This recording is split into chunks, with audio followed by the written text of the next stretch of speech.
Hi, my name is Baer, and we're going to do some science with a erupting volcano. Here is blue vinegar, and here is yellow baking soda. First, I'm going to have a spoon and get a spoonful of the yellow baking soda. Put it on the top of your volcano and put the spoon down.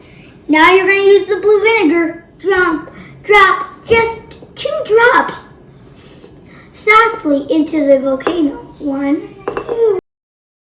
And it makes a green volcano. It will make a big volcano. And just wait until it stops erupting. If you want to do more, make sure it doesn't overflow. Remember to have a surface on the bottom.